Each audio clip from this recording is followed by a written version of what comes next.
Howdy all, I am Adam the Renaissance Nerd. I love real Star Wars. Whether you are new to this channel or old, you have to know. I love it. What is real Star Wars? The original trilogy, the prequel trilogy, the expanded universe. Over 30 years of content. Over 30 years of content.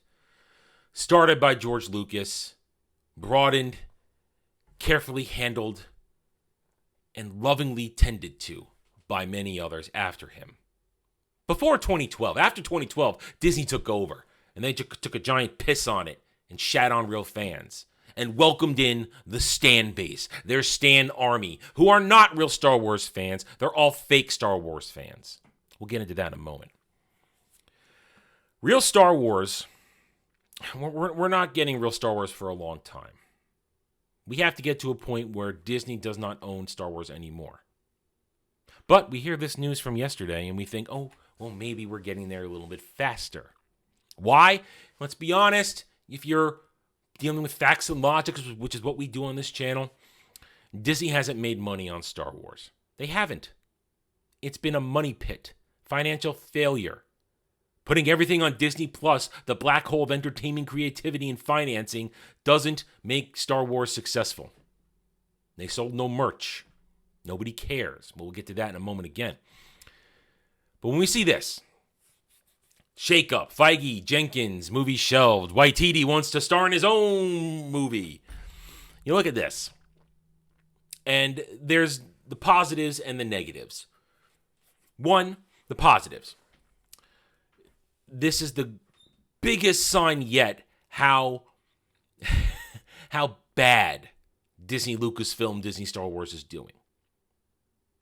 I said a while ago that Patricia there, that she was a fraud.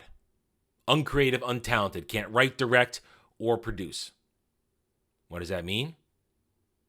It means they're not giving her her Star Wars movie. They're not going to sink $250 million and more into someone who will not make them a profit, and Disney's going to need all the profit they can get their hands on with the Reedy Creek situation now a full reality. So we enjoy that. There's your first sign in this that they can't risk it. She is too much of a risk. And then there's Kevin Feige, Nero in the MCU fiddling away while it burns. He was never going to have a movie over here. That was some fanciful thing that they all came up with. It was never going to happen. And we didn't need it to happen because he's been proven a fraud as well. He can't handle the MCU. It's dying. It's a zombie marching along while on fire. And the clown in the middle, if him plus Rian Johnson plus Damon Lindelof, if you're bringing these guys on to save your movie franchise of Star Wars, well, then you're sinking it even faster because after Thor, Love, and Blunder, Waititi is a joke and everybody freaking knows it. He cares about nothing. He cares about what he can make his own. He cares about Taika Waititi's vision on stuff. He doesn't care about respecting lore. I will kill your mythos in a minute, baby. Remember that line. So you see this. The first takeaway is that this will hasten the destruction of Disney Star Wars. But Adam, The Mandalorian's so successful. Bad Batch, everybody loves it. The High Republic is... Well, the High Republic, nobody reads the High Republic, let's be honest. And Mandalorian, only Twitter morons are watching it. Fake fans making reaction videos watching it. The Bad Batch, people didn't even know it's on. You have to go again to the Twitterverse to understand that these things exist. You know why? Because the rest of the world doesn't care. Real Star Wars fans, one section of them, they're checked out. They're black-pilled. They're apathetic. Others like me, who are EU guys and gals, we carry our banner into war. I spend my time on Twitter trolling stans because they're stupid, and it gives me pleasure, and I want to trigger them. They don't seem to understand that. They take it seriously. I'm in there just to F with them. But real Star Wars fans aren't watching this. The world at large isn't watching this. The normies don't care. Then that's the bad side of it. This is accelerating the destruction, but the bad side is it doesn't bring anybody back to even close to real Star Wars. That's the sad part. Star Wars Celebration 2023. They moved it to England because no one was going to go here in the States anymore.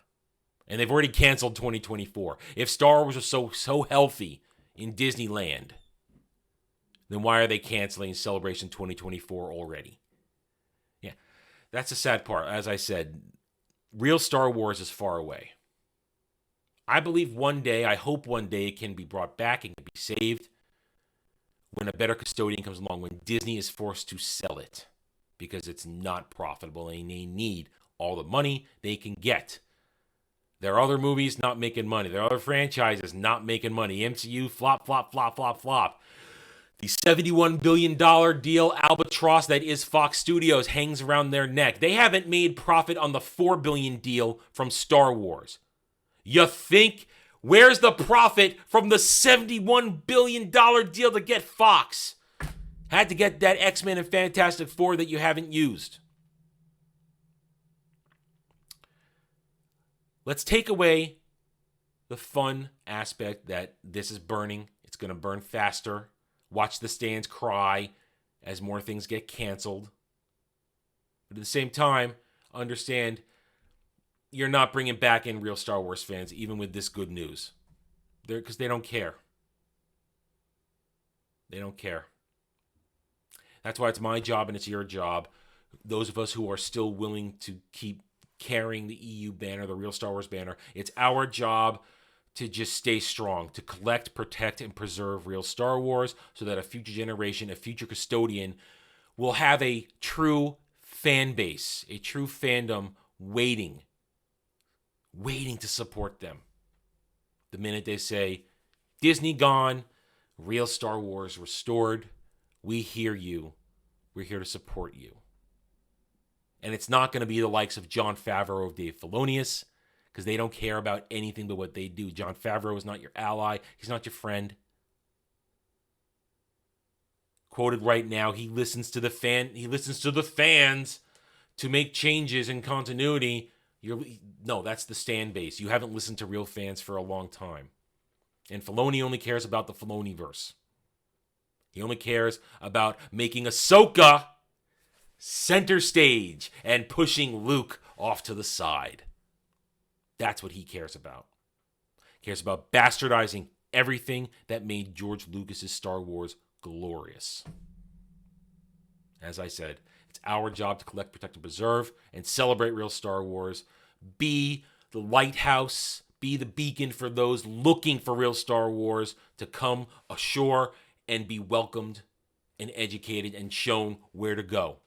When asked, where do I start? You start with the Thrawn trilogy. After that, you just follow the timeline. Pick up wherever you want prior to Thrawn and then just go forward and enjoy and embrace it. The EU is there waiting for you. You simply must open your eyes, open your arms and your heart and embrace it.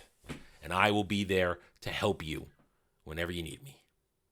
All right, I'm done. Thank you for watching this video. If you enjoyed it, a like would be very much appreciated. If you're new here, I invite you to follow me right here on YouTube, where I hope to earn your trust and support using facts and logic, because facts and logic don't care about whiny Stan and SJW fees. Hit the notification button, share my videos if you like what I'm preaching, and by all means, leave comments. I love hearing from true, passionate fans like you. I care what you think. I don't care what the Stans and the SJWs have to say, because 201, they're all cowards behind keyboards, and I cannot wait for this to trigger them. It makes me happy. Thank you again for watching. Take it easy. Thanks for watching, everybody. If you'd like to reach out to me, please email me at theranernerd@gmail.com for all channel business purposes.